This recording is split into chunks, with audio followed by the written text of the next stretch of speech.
अध्याय 31 अध्याय 2151 चंद्रमा का गीत भाग 5। दर्शक भय से स्तब्ध रह गए। इस लड़ाई की तीव्रता मेंग जियानयुआन और लॉन्ग मोली के बीच हुई लड़ाई के बराबर थी। डियान जियोजी की शक्ति के प्रभाव में हवा कांप उठी। उसकी सुनहरी आभा उसके चारों ओर के स्थान को ऐसे मोड़ रही थी जैसे कोई सितारा ढहने की कगार पर हो। उसकी हत्या की मंशा जंगल की आग की तरह जल रही थी, जो वहां मौजूद हर किसी की हड्डियों में समा गई।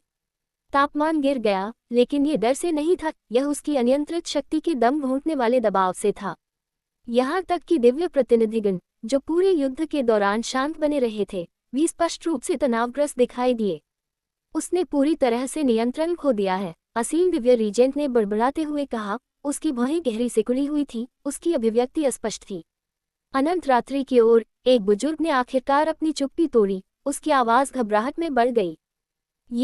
यह इसे बंद करो, यह मैच बंद करो। उसकी आंखें डियान जियोजी की सुनहरी छवि पर टिकी थीं, जो शेन वुई की ओर दिव्य प्रतिशोध के अवतार की तरह बढ़ रही थी। डियान जियोजी अब सिर्फ जीतने की कोशिश नहीं कर रही थी, वह उसे मारने की कोशिश कर रहा था। युद्ध के मैदान के ऊपर शेन वुई का थका हुआ शरीर मुश्किल से तैर रहा था। उसके अंग पीड़ा से चीख रहे थे, आज्ञा मानने से इनकार कर रहे थे। उसकी दृष्टि डगमगा रही थी, किनारे अंधेरे हो रहे थे, दुनिया धुंधली हो रही थी, लेकिन फिर भी वो उसे देख सकती थी। विनाश का एक सुनहरा धूमकेतु सीधे उसकी ओर बढ़ रहा था। स्वर्ग के क्रोध से बना एक राक्षसी पंजा उसे फाड़ डालने के लिए तैयार था। उसकी सांस फूलने लगी, लेकिन थकावट के कारण वह खामोश रहने लगी। फिर भी उसने कोई हिचकिचाहट नहीं दिखाई। उसके होठों से खून बह रहा था, जीभ पर लोहे का गाढ़ा स्वाद था। अपनी आखिरी ताकत के साथ उसने अपने हाथ में पकड़े ब्लेड पर मुंह से सारा खून थूक दिया। जिस क्षण उसका खून तलवार को छू गया, चीख! ब्लेड हिंसक रूप से कांप उठा, दिव्य शक्ति से जीवन में गर्जना हुई। बैंगनी तोरण दिव्य क्षेत्र, जो उसकी थकावट के कारण रहने लगा था, एक पल में स्थिर हो गया। आसमान में चांद और भी चमकने लगा, मानो रक्त बलिदान से जाग उठा हो। डोमेन की शक्ति बढ़ गई, उसे एक बार फिर से घेर लिया, उसकी ताकत को उसकी सीमाओं से परे बढ़ा दिया। उसके हाथों में ब्लेड उसकी इच्छा के अनुरूप धड़कने लगा। शेन वुई की नजरें तेज हो गईं। दर्द से कराहता उसका शरीर डगमगाने को तैयार नहीं था। एक आखिरी सांस के साथ वह नीचे की ओर गिरी।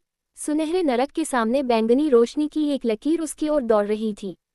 बू! युद्ध क्षेत्र में पूर्ण विनाश फैल गया, बिखरा हुआ स्थान और फटा हुआ शून्य, जो निरंतर शक्ति की टक्कर से भस्म हो गया। डियान जियोजी ईश्वरीय क्रोध के अवतार की तरह ऊपर चढ़े। उनकी सुनहरी हथेली शुद्ध विनाश के राक्षसी पंजे में बदल गई। उनकी उपस्थिति ने आकाश को मोड़ दिया, युद्ध के मैदान को विकृत कर दिया, क्योंकि उनकी आभा अपनी सीमाओं से परे बढ़ गई। रो! उसके गले से एक पाशविक दहाड़ निकली। अब वह किसी मनुष्य की आवाज नहीं थी, बल्कि एक जंगली जानवर की आवाज थी। उसका राक्षसी सुनहरा पंजा अथाह शक्ति से धड़कता हुआ, शून्य को चीरता हुआ, शेन वुई की दिव्य चांदनी की तलवार से टकराया। उसकी सौम्यता समाप्त हो गई थी, उसकी मुस्कान गायब हो गई थी।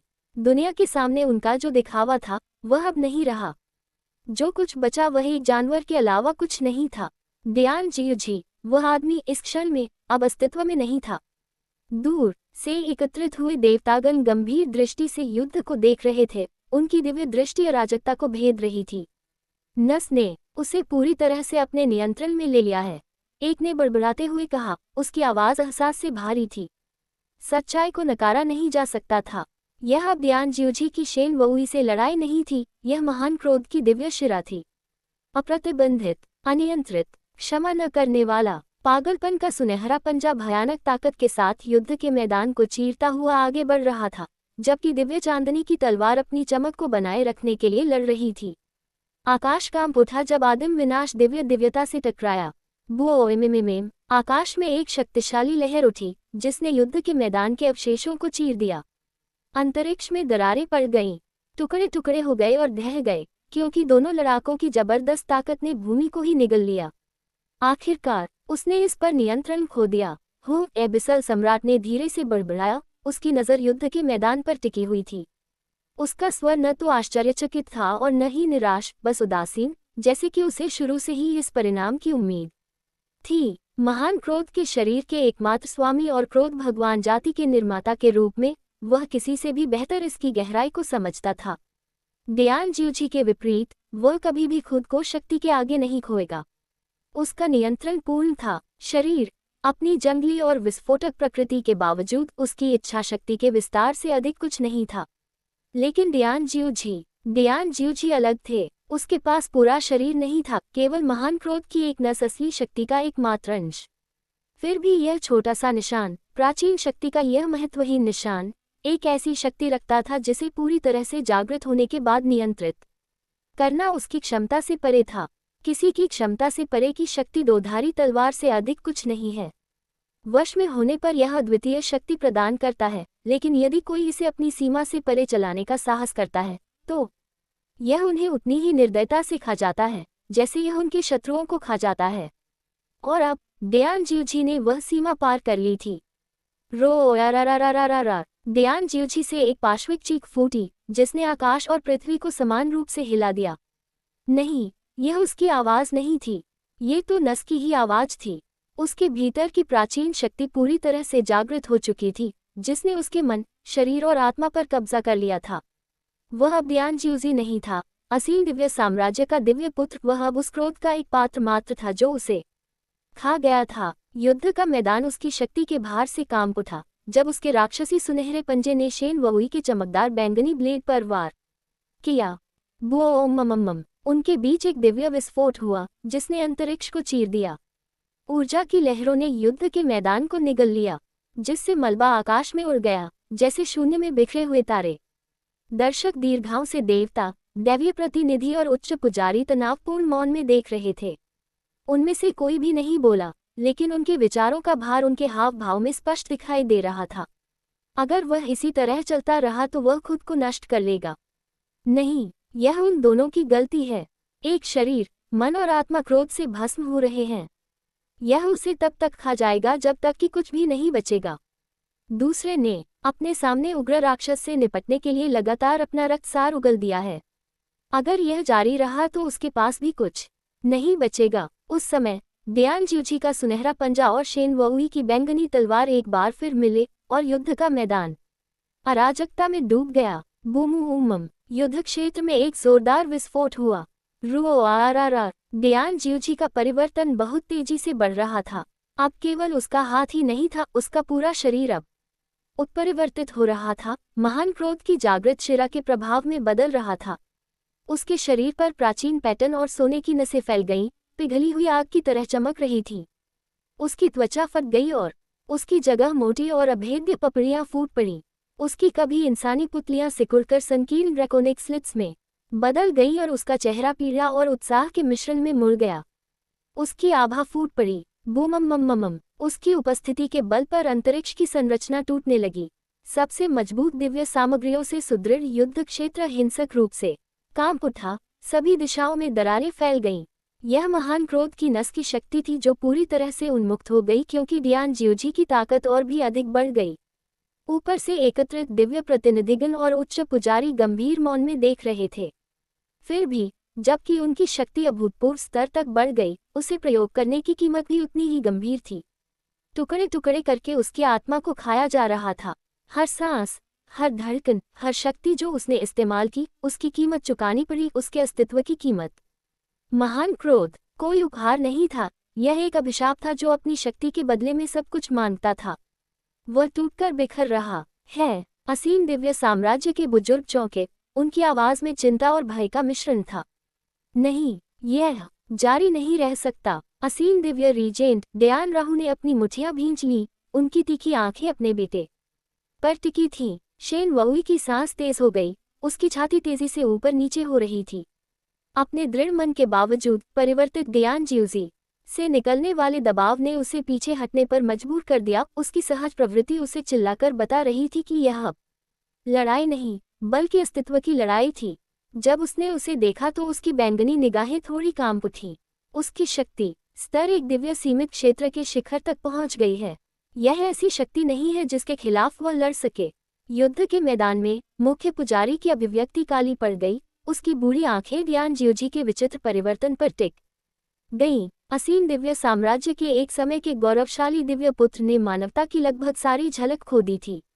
उसका शरीर तराजू और मांसपेशियों से भरा हुआ था, एक ऐसा रूप जो मनुष्य और जानवर दोनों जैसा था। उसकी पीठ के पीछे एक छोटा ड्रैगन जैसा पंख भी बना हुआ था। ये देख रहे दिव्य प्रतिनिधियों और उच्च पुरोहितों के बीच गहरी खुसर फुसर फैल गई।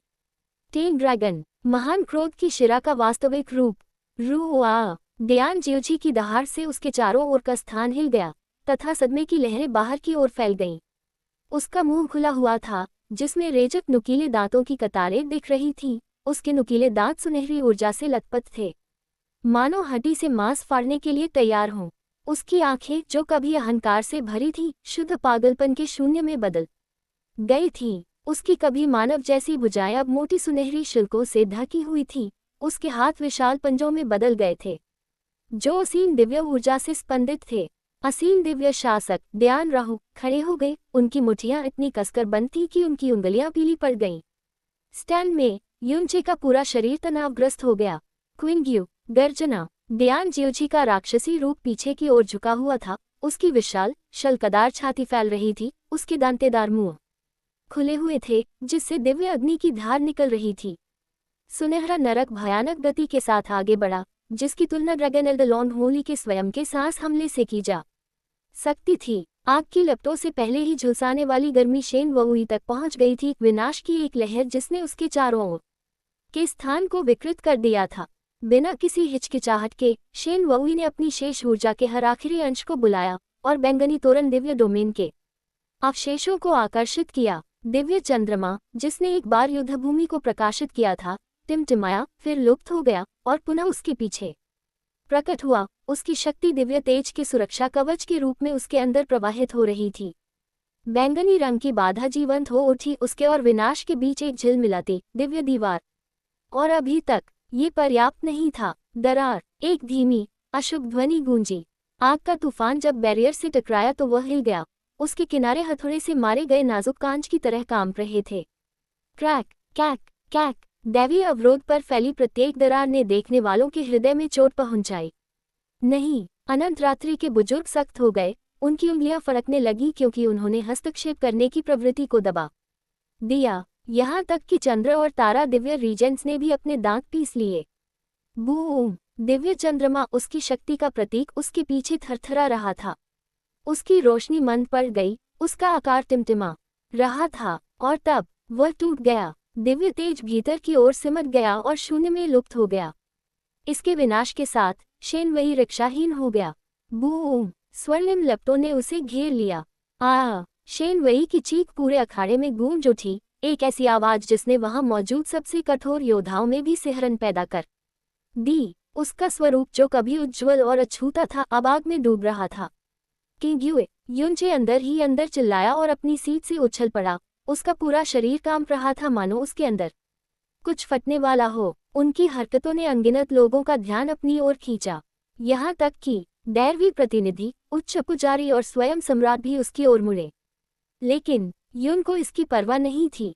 उसकी मुठ्ठियां इतनी कसकर बंद हो गईं कि उसकी उंगलियां हड्डियों की तरह सफ़ेद हो गईं। उसकी सांसें तेज हो गईं। उसकी गहन ऊर्जा उसके शरीर के अंदर हिंसक रूप से हिलने लगी। वह संयम जो उसने स्वयं पर थोपा था टूटने वाला था और अगले ही पल दयान जूईजी ज्वाला के गायब होते ही शेन वुई के सामने पुनः प्रकट हुआ। उसके सामने शेन वुई का शरीर जल रहा था। उसका राक्षसी पंजा हवा में चीरता हुआ अपने विनाश के पूरे भार के साथ नीचे झूल रहा था। मर गई और उसी क्षण उसका हमला उसे पूरी तरह कुचलने से मात्र कुछ इंच की दूरी पर था। बूम, इसका प्रभाव दैवीय आपदा की तरह हुआ।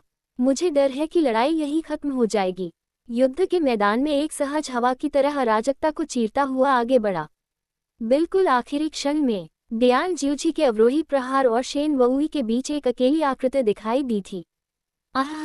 दयान जीवजी अनियंत्रित क्रोध में दहाड़ने लगी। उसका सुनहरा पंजा अदम्य विनाश से भरा हुआ एक अकेले बूढ़े आदमी की हथेली पर अटका हुआ था। वह प्रभाव जिसने शेन वुई को मार डाला होगा, वह शक्ति जिसने कई दिलों में भय पैदा कर दिया, वह उसे हिला तक नहीं सका। बेफिक्र एबिस नाइट कमांडर अंतरिक्ष में बिना किसी हलचल के प्रकट हो गया था। उसका हाथ सहजता से उठा हुआ था और उसने दयान जीवजी के राक्षसी हमले को आसानी से रोक दिया था। उनके बीच हिंसक ऊर्जाओं के टकराव के बावजूद वह केवल जम्हाई ले रहा था। ऐसा लगता है कि दिव्य पुत्री शेन वोई और दिव्य पुत्र जियोजी अब इस लड़ाई को जारी नहीं रख सकते हैं, केफ्री ने आलसी से कहा। उग्र जियोजी को पूरी तरह से नजरअंदाज करते हुए, जिसकी मांसपेशियां तनावग्रस्त थीं, नसें उभरी हुई थीं।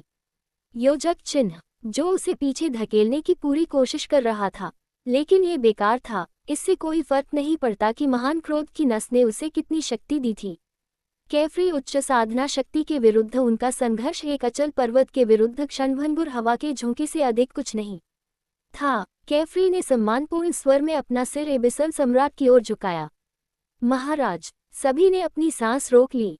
संपूर्ण युद्ध क्षेत्र, जो एक समय उग्र ऊर्जा से भरा हुआ था, शांत हो गया। ऊपर बैठे सम्राट ने हल्का सा सिर हिलाया। केफ्री को बस यही चाहिए था, टकराना। एक तेज, सहज गति में केफ्री ने अपनी कलाई हिलाई और डियान जियोजी की गर्दन के पीछे प्रहार किया। योजक चिन्ह, उर्क। डियान जियोजी की आंखें चौड़ी हो गईं, उसकी उग्र पुतलियां फैल गईं। पहले उसका शरीर एक बार हिंसक रूप से झटका खाया, फिर एक निर्जीव कठपुतली की तरह गिर पड़ा। उसके माथे पर बनी प्राचीन आकृतियां धीरे धीरे फीकी पड़ने लगीं, तथा उसके राक्षसी रूप के उलट जाने से उसके शरीर की सुनहरी चमक लुप्त हो गई। उनकी एक बार की भारी उपस्थिति, यह एक फुसफुसाहट से अधिक कुछ नहीं था। जैसे जैसे वह अचेत होने लगा, उसका चेहरा, जो क्रोध और पागलपन से विकृत हो गया था, अब शांत लग रहा था। खैर, यही बात है। केफ्री ने एक बार ताली बजाई, मानो धूल झाड़ रहा हो। फिर एक हल्की सी प्रसन्न मुस्कान के साथ उन्होंने दर्शकों की ओर देखा। दोनों प्रतिभागी अब और नहीं लड़ सकते, इसलिए मैच इस प्रकार समाप्त होगा। आए इंतजार, एक कमजोर, नाजुक आवाज ने सन्नाटे को चीर दिया। इससे पहले कि केफ्री परिणाम घोषित कर पाती, एक आवाज आई जो फुसफुसाहट से बमुश्किल ही ऊंची थी। अखाड़े में सन्नाटा छा गया। हवा भारी हो गई, मानो पूरी दुनिया ही अपनी सांस रोके हुए हो। सभी की निगाहें मलबे के बीच जलती हुई आकृति की ओर मुड़ गईं। शेन वई, उसका शरीर बुरी तरह झुलस चुका था, इतना टूट चुका था कि उसे पहचाना नहीं जा सकता था। उसके बेदाग वस्त्र राख में तब्दील हो चुके थे और फटे कपड़े उसके शरीर से चिपके हुए थे। उसकी त्वचा, जो कभी चांदनी की तरह निर्मल थी, अब जलने और खून से सनी हुई थी। उसकी सांसें अनियमित और अनियमित थीं। और अभी तक उसकी आंखें अभी भी जल रही थीं। यद्यपि उसका शरीर हिंसक रूप से कांप रहा था, तथा वह बड़ी मुश्किल से खुद को सीधा रख पा रही थी, फिर भी उसने गिरने से इनकार कर दिया।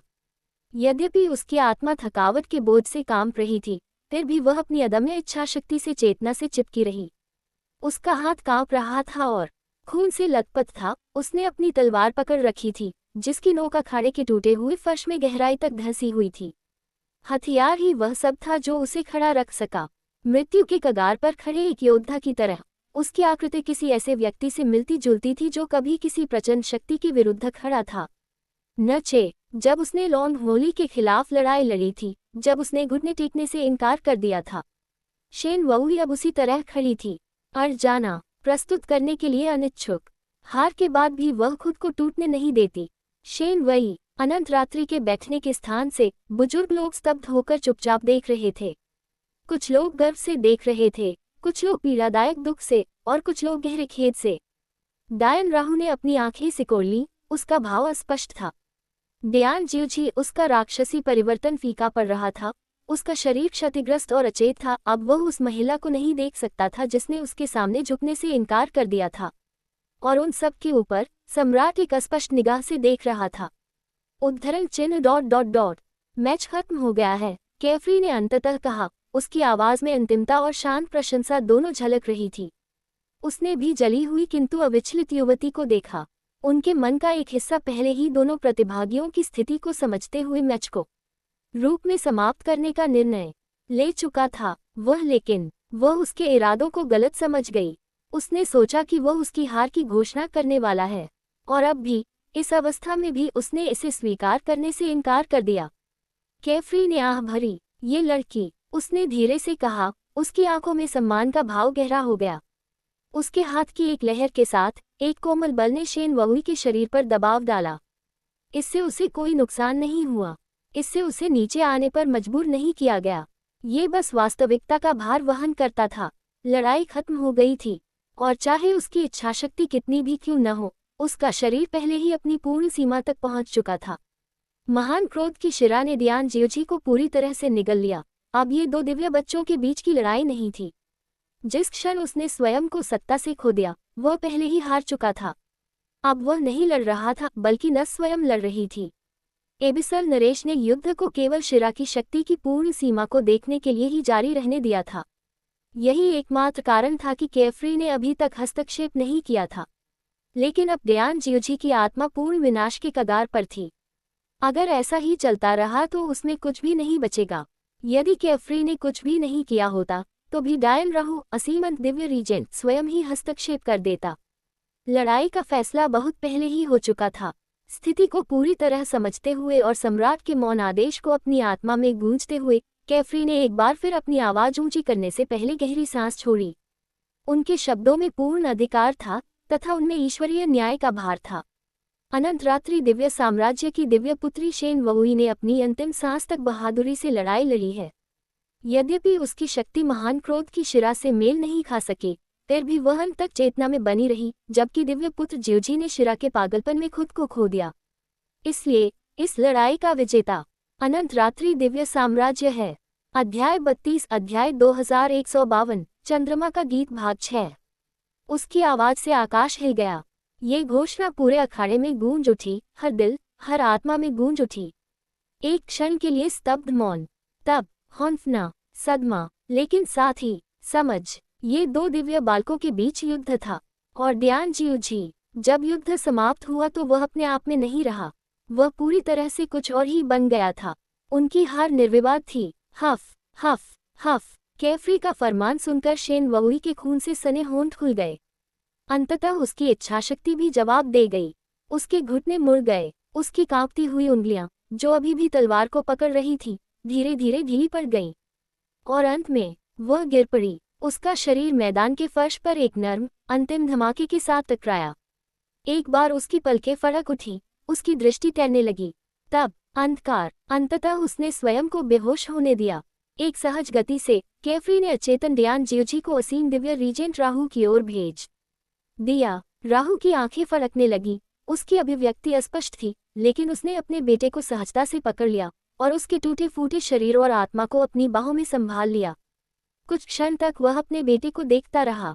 फिर बिना कुछ कहे वह रसातल सम्राट की ओर मुड़ा और आदरपूर्वक झुककर प्रणाम किया। ऐसा कहकर वह आकाश की ओर उड़ चला। असीम दिव्य साम्राज्य के सदस्य तुरंत उनके पीछे चले गए। उनके बुजुर्ग, शूरवीर और सेवक चुपचाप चले गए, घायल राजकुमार को अपने साथ ले गए। और अपने जैसे ही युद्ध के मैदान से उनकी उपस्थिति समाप्त हुई, केफ्री ने अंततः अपना ध्यान नीचे की ओर लगाया, शेन वही की ओर। उसका रक्तरंजित शरीर अखाड़े के फर्श पर निश्चल पड़ा था। उसका कभी चमकता हुआ दिव्य क्षेत्र अब पूरी तरह से बुझ चुका था। उसके चारों ओर की हवा शांत थी। उसका शरीर, जो कभी आकाशीय प्रकाश में नहाया हुआ था, अब दुर्बल, लगभग असहनीय रूप से कमजोर लग रहा था। उसकी तलवार के अवशेष उसके पास पड़े थे। उसकी कभी गरजने वाली चमक अब मंद और बेजान हो गई थी। इससे पहले कि केफ्री कुछ कर पाती, वहुई एक हताश चीख हवा में गूंज उठी जब अनंत रात्रि के बुजुर्ग अपनी गिरी हुई दिव्य पुत्री की ओर तेजी से आगे बढ़े। जैसे ही वे उसके पास पहुंचे, उन्होंने बिना समय बर्बाद किए काम शुरू कर दिया। उनके हाथ दिव्य शक्ति से चमक रहे थे। उन्होंने बिना कोई कसर छोड़े अपनी शक्ति उसके शरीर में डाल दी, जिससे उसकी नाजुक जीवन शक्ति स्थिर हो गई। उनके चेहरे पर गंभीरता थी, चिंता और तात्कालिकता का मिश्रण। उनके हाथों के नीचे उसका शरीर हल्के से कांप उठा, लेकिन उसकी धीमी और कमजोर सांसें धीरे धीरे स्थिर हो गईं। उनमें से एक बुजुर्ग ने राहत की गहरी सांस ली। वह स्थिर है। बिना किसी हिचकिचाहट के उन्होंने सावधानी से उसके अचेत शरीर को उठाया और उसे अपने बैठने की जगह की ओर ले गए, हर कदम सोच समझकर, हर हरकत सावधानी से, मानो आप कोई बहुत कीमती चीज ले जा रहे हो जिसके टूटने का खतरा न हो। युनचे स्टैंड से चुपचाप देख रहा था। उसकी मुठियां इतनी कसकर बंद थीं कि उसकी उंगलियां सफेद हो गई थीं। उसकी छाती जकड़ी हुई महसूस हो रही थी। ऐसी भावनाओं से घुटन हो रही थी जिनका वह नाम नहीं बता सकता था। क्विंग्यू, उसकी टूटी फूटी, खून से लथपथ लाश उसकी आंखों के सामने थी, लेकिन वह कुछ नहीं कर सकता था। अनंत रात्रि के बुजुर्ग उसे जल्दी से ले गए। हर कदम तत्परता से भरा हुआ था, ये सुनिश्चित करते हुए कि उसकी नाजुक जीवन शक्ति स्थिर बनी रहे। फिर भी इससे पहले कि शेन वहुई प्रकाशहीन दिव्य रीजेंट तक पहुंच पाती, युद्ध के मैदान में एक आवाज गरज उठी। एक सच्चे ईश्वर की पूर्ण शक्ति से भरा हुआ आदेश, तुरंत रुक जाओ। दो देवताओं की संयुक्त सत्ता से अखाड़ा कांप उठा। चंद्रमा और तारा दिव्य रीजेंट्स। उनके शब्द आकाशीय न्याय की तरह टूट पड़े और भारी बल के साथ अंतरिक्ष में गूंजने लगे। तुम्हें क्या लगता है तुम क्या कर रहे हो? उद्धरण चिन्ह। उनकी आवाजें गूंज रही थी, जिनमें अविश्वसनीय रोष और इरादे झलक रहे थे। हवा में घुटन बढ़ गई। युद्ध के मैदान में भारी, लगभग असहनीय सन्नाटा छा गया। सभी की निगाहें तीनों दिव्य शासकों की ओर मुड़ गईं।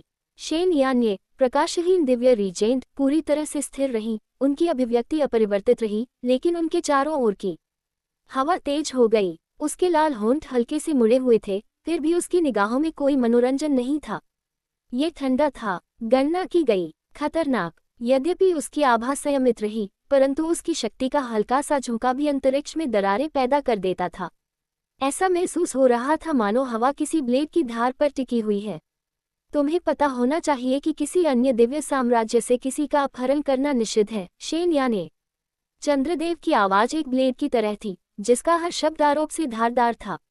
सीधे तौर पर उसे नाम से संबोधित करना, बिना किसी उपाधि के, बिना किसी सम्मान के शत्रुता की घोषणा थी। इसका मतलब स्पष्ट था, यह अब महज एक विवाद नहीं रह गया था, ये युद्ध था। अनंत रात्रि के सदस्य कठोर हो गए। हालांकि शेन याने ने अपना सिर थोड़ा सा झुकाया, उसके होंठ थोड़े और मुड़े हुए थे। इसके बारे में क्या? इसमें कोई हिचकिचाहट नहीं थी, कोई डर नहीं, केवल शुद्ध, अटूट अवज्ञा। जैसे ही उसके शब्द निकले, उसकी आभा भड़क उठी और अंतरिक्ष भी कांप उठा। योजक चिन्ह। दबाव बहुत अधिक था, जिससे वास्तविकता का स्वरूप ही विकृत हो गया। ऊपर आसमान में एक दरार दिखाई दी, एक पतली सी दरार जो पूरे आसमान में फैली हुई थी, मानो दुनिया ने अपनी सांसें रोक ली हों। अखाड़े में मौत जैसी शांति थी। दर्शकों को सांस लेने की हिम्मत नहीं हुई। तनाव स्पष्ट और दमघोंटू था। एक भी गलत शब्द, एक भी गलत कदम, और युद्ध के द्वार खुल जाएंगे। यहाँ तक कि अन्य दिव्य शासक, जो अनगिनत सहस्राब्दियों से सत्ता के शिखर पर खड़े थे, वे भी कुछ नहीं कर सकते थे। सिवाय देखने के उनकी आभा नियंत्रित थी। वे जानते थे कि एक भी गलत शब्द दो दिव्य साम्राज्यों के बीच युद्ध को भड़काने वाली चिंगारी बन सकता है। वे इसमें कोई हिस्सा नहीं लेना चाहते। कुछ समय पहले ही स्वप्नहीन दिव्य रीजेंट और ड्रैगन लॉर्ड के बीच टकराव ने पहले ही शुद्ध भूमि की शांति को भंग कर दिया था। उनकी दैवी शक्ति के टकराव ने संसार को पूर्ण भय की झलक दिखा दी थी। जो लोग रसातल के शिखर पर खड़े थे, उनका असली आतंक। यदि अन्य सच्चे देवताओं ने हस्तक्षेप न किया होता तो अनगिनत जीवन बिखरी हुई धूल के अलावा कुछ नहीं रह जाते। और अब ये फिर से घटित हो रहा था। प्रकाशहीन दिव्य रीजेंट और चंद्रमा और सितारा दिव्य साम्राज्य के दिव्य रीजेंट के बीच टकराव। सत्ता में हल्का सा भी परिवर्तन सब कुछ एक साथ जोड़े रखने वाले नाजुक संतुलन को छिन्न भिन्न कर देगा। अंतरिक्ष का ढांचा कांप उठा। आकाश में हल्की विकृतियां लहरें मारने लगी, जैसे किसी आसन्न आपदा की खामोश चीखें। और फिर भी शेन यान्ये, वह शांत रही। अर्जाना, उसकी उपस्थिति अंधकार में और दमनकारी, एक खुली तलवार की तरह थी, जिसकी धार अवज्ञा से चमक रही थी। ये सभी के लिए स्पष्ट था। वह झुकती नहीं थी, वह झुकती नहीं थी, उनको नहीं। चंद्रमा और तारे के दिव्य अधिपतियों ने अपनी दिव्य शक्ति में हलचल महसूस की। उनके चेहरे पर अंधकार छा गया। जैसे ही तनाव अपने चरम बिंदु पर पहुंचा, एक आवाज गूंजी, एक ऐसी ठंडी, इतनी निरपेक्ष आवाज जिसने उनके बीच की हवा को ही तोड़ दिया। जैसे स्वर्ग से तलवार उतर रही हो। यान्ये, जैसे ही शब्द गिरा, दुनिया ठहर सी गई। शुद्ध भूमि पर एक दमघोंटू सन्नाटा छा गया, मानो सारा अस्तित्व उस एक शब्द के भार के आगे झुक गया हो। उपस्थित प्रत्येक आत्मा, निम्नतम दर्शक से लेकर उच्च दिव्य शासकों तक, उन्हें अपने अंदर एक सहज सिहरन महसूस हुई। उनके दिल एक साथ धड़क उठे। एक ऐसी शक्ति के प्रति अनैच्छिक प्रतिक्रिया जिसका विरोध नहीं किया जा सकता, क्योंकि ये आवाज सम्राट का था। उनके सामान्य सौम्य, रहस्यपूर्ण लहजे के विपरीत अब उनके शब्दों में एक अंतिमता थी। उसका आदेश ही कानून था। विश्व में शक्ति का संचार हो गया। इसने अदृश्य हाथ की तरह सभी चीजों पर दबाव डाला। योजक चिन्ह, मानो स्वर्ग ने स्वयं मौन रहने का आदेश दिया हो। और शेन यान्ये, उसे महसूस हुआ कि उसका पूरा शरीर उसकी ताकत के भार से कांप रहा है। उसके पैरों की ताकत जवाब देने लगी थी, यहाँ तक कि एक क्षण के लिए उसकी दिव्य संवेदनाएं भी धुंधली हो गईं, मानो उसकी आत्मा को वश में करने के लिए खींचा जा रहा हो। तब सम्राट पुनः बोले। उनकी आवाज स्थिर और अविचल थी, जिसमें ऐसी शक्ति थी कि बहस के लिए कोई जगह नहीं बचती थी। क्या तुमने जानबूझकर चंद्रमा और तारा देव दिव्य साम्राज्य के वंशज को अपने घर में ले लिया? उनके शब्द ईश्वरीय न्याय की तरह गूंजते हुए पवित्र भूमि में गूंज उठे। एक फरमान, एक परीक्षण। उनके पीछे की शक्ति अप्रतिम थी, एक ऐसी शक्ति जिसे सच्चा परमेश्वर भी नजरअंदाज नहीं कर सकता था। उस क्षण पूरी दुनिया इंतजार कर रही थी। शेन यान ने के जवाब का इंतजार किया। उसकी पुतलियां सिकुड़ गईं और उसकी पीठ पर ठंडा पसीना बहने लगा। ये दबाव, ये पूर्ण दमन ऐसा कुछ भी नहीं था जिसे उसने पहले कभी सहन किया था। एक सच्चे देवता होने के बावजूद भी वह उसकी निगाहों के सामने कमजोर महसूस कर रही थी। मैंने नहीं किया, महाराज। उसकी आवाज स्थिर रही, लेकिन उसके हाथ हल्के हल्के कांप रहे थे। राजा ने कुछ नहीं कहा, प्रतीक्षा करने लगा। गले की जकड़न को सहते हुए शेन याने ने आगे कहा, मुझे नहीं पता था कि वह चंद्रमा और तारा देव दिव्य साम्राज्य की वंश परंपरा से थी। उद्धरण चिन्ह। उसने धीरे से सांस छोड़ते हुए कहा, 20 साल पहले मैंने उसे फॉग सागर के पास मरणासन अवस्था में पाया था। उसकी शारीरिक बनावट के कारण मैंने उसे अपने साथ ले लिया। उसके शब्द शांत अखाड़े में गूंज उठे। उपस्थित लोगों ने एक दूसरे को देखा। कुछ लोग दंग रह गए, कुछ लोग उत्सुक हैं और कुछ संशयी। सम्राट बहुत देर तक चुप रहा। उसकी निगाहें बार बार इधर उधर घूम रही थी, फिर भी उसकी उपस्थिति का भार ही हवा का दम घोंटने के लिए पर्याप्त था। धीरे धीरे उसकी गहरी नजर शेन वुई पर पड़ी। यद्यपि उसके घाव भर दिए गए थे, फिर भी उसके वस्त्र लाल रंग से भीगे हुए थे। सूखा खून उसके शरीर से चिपका हुआ था, मानो उस युद्ध की गवाही दे रहा हो जो उसने अभी अभी झेला था। और तब खून की एक बूंद हवा में उठ गई। वह उसके वस्त्र पर लगे दागों से मुक्त हो गई, धीरे धीरे बहते हुए उद्देश्यपूर्ण ढंग से चंद्रमा की ओर दिव्य रीजेंट। पूरे मैदान में एक शांत बड़बड़ाहट गूंज उठी। राजा के बोलने से पहले ही सभी लोग समझ गए थे। चंद्रदेव ने, जिनकी अभिव्यक्ति अस्पष्ट थी, अपने वस्त्र के भीतर पहुंचने से पहले मौन स्वीकृति में अपना सिर झुकाया। एक ही वस्तु उभरी। यह एक टैबलेट थी जो चांदनी की कोमल चमक में नहाई हुई थी। जिस क्षण ये प्रकट हुआ, चंद्रमा और तारा दिव्य साम्राज्य के प्रत्येक सदस्य को अपने रक्त में कुछ हलचल महसूस हो रही थी। एक खींचतान, एक प्रतिध्वनि। उनकी आत्माएं कांप उठी, मानो किसी लंबे समय से खोई हुई पुकार का उत्तर दे रही हों। अपने लोगों के बीच बैठे हुए चंद्र दिव्य पुत्र को ऐसा महसूस हुआ कि उनकी सांस गले में अटक गई है। उसके हाथ मुट्ठियों में कसकर बंद हो गए। उद्धरण चिन्ह ... दिव्य चंद्रमा की अधिकार पट्टिका। उसके होठों से ये शब्द धीमे से बुदबुदाए, लेकिन मैदान की विशाल शांति में सभी ने उसे सुन लिया। भीड़ में सदमे की लहर फैल गई। पहली बार प्रकाशहीन दिव्य रीजेंट की अभिव्यक्ति भी बदल गई, क्योंकि वह पट्टिका चंद्र देवता के वंश का परीक्षण करने के लिए एक पवित्र अवशेष है। एक परीक्षण जो किसी की दिव्य विरासत की ताकत को प्रकट कर सकता है। दिव्य सार का परीक्षण करने के लिए इस्तेमाल की गई पट्टिका के विपरीत, जिस पर 10 सितारे दर्शाए गए थे, इस पट्टिका पर थे योजक चिन्ह। चंद्रमा के 10 चरण, सबसे छोटे अर्धचंद्र से लेकर पूर्ण चंद्रमा की चमक तक। प्रत्येक चरण चंद्रदेव के दिव्य रक्त की शुद्धता का प्रतिनिधित्व करता था। मंच जितना ऊंचा होगा, वह चंद्रदेव के वंश के सच्चे वंशजों के सबसे करीब था। रसातल में मौजूद हर व्यक्ति प्राचीन काल के गिरे हुए सच्चे देवताओं और सच्चे शैतानों का वंशज था, जो नष्ट हो गए थे और जिनके अवशेष इस परित्यक्त क्षेत्र में फेंक दिए गए थे। लेकिन जैसे जैसे युग बीतते गए और उनके दिव्य पूर्वज एक एक करके गिरते गए, उनकी एक बार की शुद्ध रक्त रेखाएं कम होती गईं। यहीं पर मून अथॉरिटी टैबलेट की भूमिका सामने आई।